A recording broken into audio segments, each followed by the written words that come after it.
இன்னைக்கு நம்ம சேனல்ல என்ன பார்க்க போறேன்னு பாத்தீங்கன்னா, ஆகஸ்ட் 22ஆம் தேதி ஆவணி அமாவாசையானது வருதுங்க.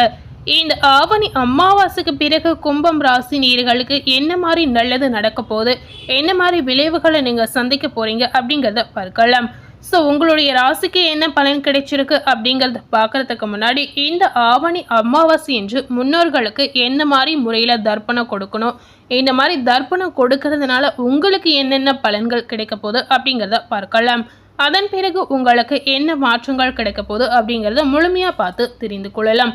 பொதுவாகவே அமாவாசை அப்படின்னு சொல்லும்போது இந்த நாள் ஒவ்வொரு மாதமும் வரக்கூடிய ஒரு முக்கியமான நாளாக சொல்லப்படுது. அதாவது அமாவாசை அப்படின்னு சொல்லும் பொழுது முன்னோர்களுக்கு உகந்த நாள் அப்படின்னு கூட சொல்லலாம். இந்த ஆவணி அமாவாசை அன்று நீங்க முன்னோர்களுக்கு தர்ப்பணம் கொடுக்கும் பொழுது கண்டிப்பா உங்க வாழ்க்கையில பெரிய அளவுல மாற்றத்தை நீங்க பார்க்கலாம். இதனால உங்க வாழ்க்கையை மகிழ்ச்சியாக வாழ்ந்து சுபிட்சங்கள் நிறைய கிடைக்கக்கூடிய ஒரு மாற்றம் இதனால உருவாக போகுதுங்க. ஸோ என்னென்ன மாற்றங்கள் நடக்க போகுது அப்படிங்கிறத தெரிந்து கொள்ளலாம். தமிழர்களின் ஜோதிட கணக்கின்படி சூரியன் சிம்ம ராசியில் பிரவேசிக்கக்கூடிய இந்த மாதத்தை ஆவணி மாதம் அப்படின்னு கணக்கில் சொல்லப்படுது. இதனால இந்த மாதத்தை இன்னொரு பெயர் வைத்து சிங்க மாதம் அப்படின்னு கூட சொல்றாங்க. இந்த ஆவணி மாதத்தில் தான் ஆவணி திருவோணம், ஆவணி அவிட்டம், விநாயகர் சதுர்த்தி இது போன்ற தெய்வீக சிறப்புமிக்க தினங்கள் வருகின்றன. இது போன்ற இந்த மாதத்தில் வருகின்ற பௌர்ணமி மற்றும் அமாவாசை தினங்களும் மிகுந்த முக்கியத்துவம் வாய்ந்ததாக கருதப்படுகிறது. இந்த வகையில் பார்த்தீங்கன்னா, இந்த அமாவாசை வருகின்ற நாட்களில் நீங்கள் முன்னோர்களுக்கு என்ன மாதிரி விஷயத்த செய்யணும் செய்யக்கூடாது அப்படிங்கிறத பார்க்கலாம். இந்த ஆவணி அமாவாசை என்று முன்னோர்களுக்கு மறக்காமல் தர்ப்பணம் செய்வது ரொம்ப ரொம்ப அவசியம். இதனால் இந்த ஆவணி அமாவாசை என்று காலையில் குளித்து முடித்துவிட்டு உங்கள் ஊரில் இருக்கும் ஆற்றங்கரை அல்லது குளக்கரையில் அதிகாலை நேரத்தில் வேதியர்களை கொண்டு மறைந்த உங்களுடைய முன்னோர்களுக்கும் உறவினர்களுக்கும் திதி தர்ப்பணம் மறக்காமல் நீங்க செய்யலாம். இந்த தர்ப்பணம் கொடுப்பதற்கு முன்பாக உங்களுடைய குல தெய்வத்தை வழிபடுவது ரொம்ப ரொம்ப அவசியம். அதன் பின்பு நீங்க தர்ப்பண சடங்குகளை நன்றாக செய்யலாம். இந்த தர்ப்பண சடங்குகளை செய்யும் பொழுது மஞ்சளில் விநாயகரை பிடித்து வழிபடுவது ரொம்ப ரொம்ப அவசியம். அதற்கு பின்பு பார்த்தீங்கன்னா, உங்களுடைய தாய் வழி மற்றும் தந்தை வழி முன்னோர்களை மனதில் நினைத்து வேதியர்கள் கூறும் மந்திரங்களை திரும்ப கூறி அரிசி பிண்டத்தில் கருப்பையில் போட்டு அதில் தூய்மையான நீரை சிறிது விட வேண்டும். கருப்பையில் பார்த்தீங்கன்னா சனி பகவானின் ஆதிபத்தியம் கொண்டது. இதனை இந்த சடங்கில் பயன்படுத்துவதால் ஆயுள் காரகனாகிய சனி பகவானின் அருளாசி ஒருவருக்கு கண்டிப்பா முழுமையாக கிடைக்கிறதாக சொல்லப்படுது. வீட்டின் பூஜை அறையை சுத்தம் செய்து தீபமேற்ற வேண்டுங்க. அதன் பிறகு பார்த்தீங்கன்னா, உங்களுடைய வீட்டில் இருக்கும் மறைந்த முன்னோர்களின் படத்திற்கு பூக்கள் சமர்ப்பித்து தூபங்கள் கொளுத்தி வணங்க வேண்டும். சந்தர்ப்ப சூழ்நிலை காரணமாக அமாவாசை திதி தர்ப்பணம் என்ன மாதிரி விஷயத்தை செய்ய முடியாதவர்கள் அன்றைய தினம் உங்களுடைய வீட்டில் இருந்தபடியே மறைந்த உங்களுடைய முன்னோர்களுக்கு உங்களுடைய வீட்டிலேயே முன்னோர் வழிபாடு செய்யலாம். முன்னோர்களை வழிபட்டு அன்று கருப்பு மற்றும் வெள்ளையில் கலந்த சாதத்தை காகங்களுக்கு நீங்க உணவாக வைக்கலாம். என்ன மாதிரி நீங்க செய்து வரும்பொழுது முன்னோர்களுக்கு திதி அளித்த பலன் உங்களுக்கு கண்டிப்பா கிடைக்க போகுது. இந்த ஆவணி மாதம் சுப மற்றும் தெய்வீக காரியங்கள் செய்வதற்கான சிறப்பான மாதமாக இருக்கிறது. இதனால இந்த ஆவணி மாதத்தில் வருகிற அமாவாசை தினத்தில் மேற்கண்ட முறைகளில் நீங்க தர்ப்பணம் செய்து வந்து முன்னோர்களை வழிபடுவதால் வீட்டில் இருக்கக்கூடிய தரித்திர நிலை நீங்கி சுபிட்சங்கள் கண்டிப்பா உங்களுக்கு பெருகலாம். அதே போல உங்களுடைய வம்சத்தில் திருமணம் ஆகாத நபர்களுக்கும் திருமணம் கால தாமதம் ஆகக்கூடிய நபர்களுக்கும் விரைவில் திருமணம் கண்டிப்பா நடக்கலாம். உங்க வாழ்க்கையில ஏற்படக்கூடிய வீண் பண விரயங்கள் இதனால நீங்கிடும். வெளிநாடு செல்லக்கூடிய முயற்சிகள் கண்டிப்பா இதனால வெற்றியாக மாறலாம். ஸோ இந்த முன்னோர் வழிபாடை நீங்கள் மறக்காமல் செய்து வரும் பொழுது கண்டிப்பாக உங்கள் வாழ்க்கையில் நீங்கள் எடுக்கக்கூடிய எல்லா முயற்சியிலும் உங்களுக்கு வெற்றி நிச்சயமாக கிடைக்க போகுது. அதாவது ஒரு விஷயத்தை நீங்கள் செய்யணும்னு நினைக்கும் பொழுது அதில் இருக்கக்கூடிய தடங்கள் நிச்சயமாக இதனால் நீங்கிடும். ஸோ மறக்காம இந்த ஆவணி அமாவாசை என்று முன்னோர் வழிபாடை செய்து பாருங்க. இந்த முன்னோர் வழிபாடை நீங்க செய்து வரும் பொழுது கண்டிப்பா உங்க வாழ்க்கையில வரக்கூடிய மாற்றங்களை நீங்களே கண்கூடாக பார்க்கலாம். ஸோ இந்த ஆவணி அமாவாசை என்று முன்னோர் வழிபாடு எந்த மாதிரி முறையில் செய்யணும் அப்படிங்கிறத பார்த்துருப்போம்.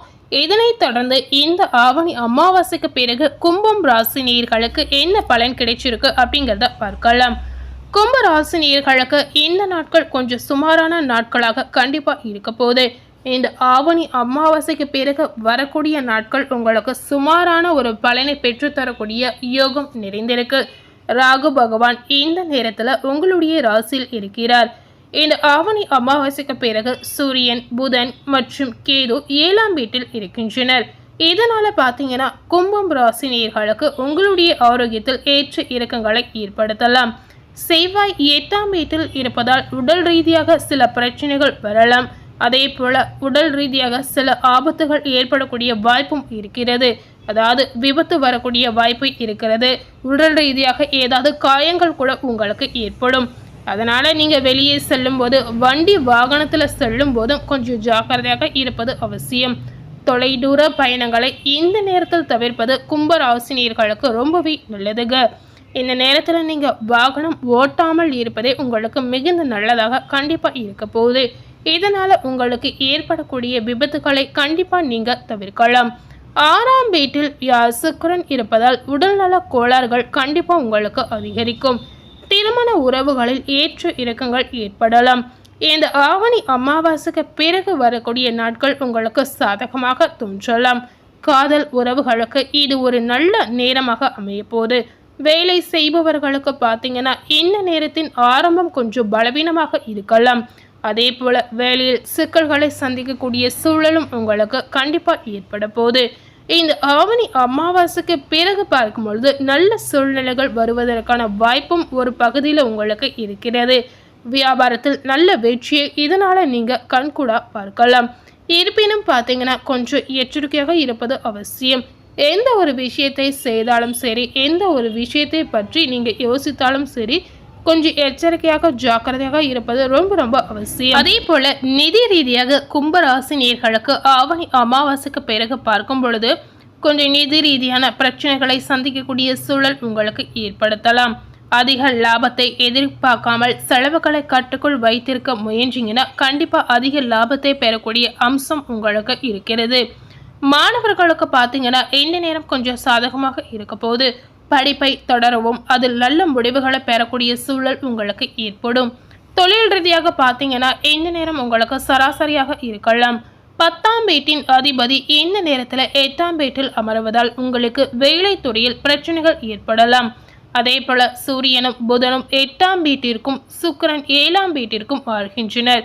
இந்த நேரத்தில் இதனால உங்களுடைய வியாபாரத்தில் முன்னேற்றம் கிடைக்கலாம்.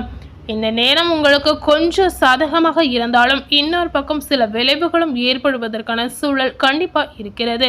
ஆனால் பெரிய அளவில் எந்தவித பாதிப்பும் கும்பராசினியர்களுக்கு நிச்சயமாக ஏற்படாது.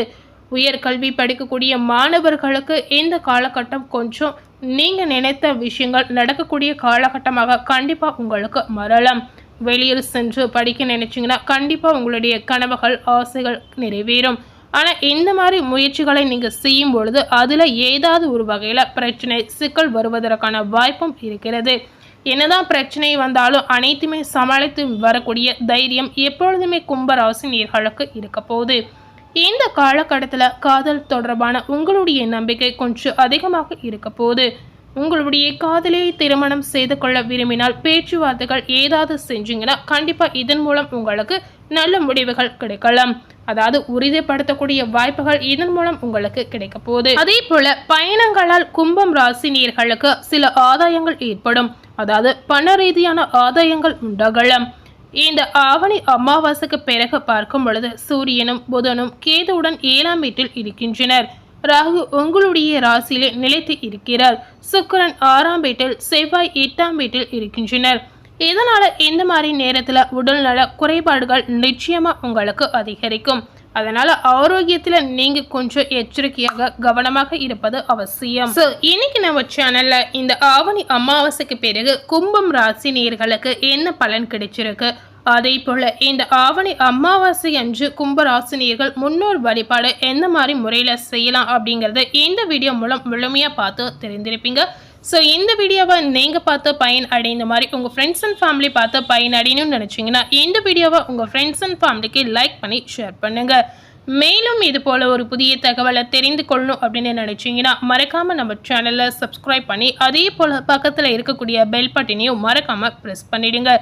நீங்கள் சப்ஸ்கிரைப் பண்ணால் மட்டுமே நம்ம சேனலில் போடக்கூடிய எல்லா நியூ அப்டேட்டான வீடியோஸும் நீங்கள் உடனுக்குடன் பார்த்து தெரிந்து கொள்ளலாம். ஸோ மறக்காம சப்ஸ்கிரைப் பண்ணி பெல் பட்டனை ப்ரெஸ் பண்ணிடுங்க. தேங்க்யூ.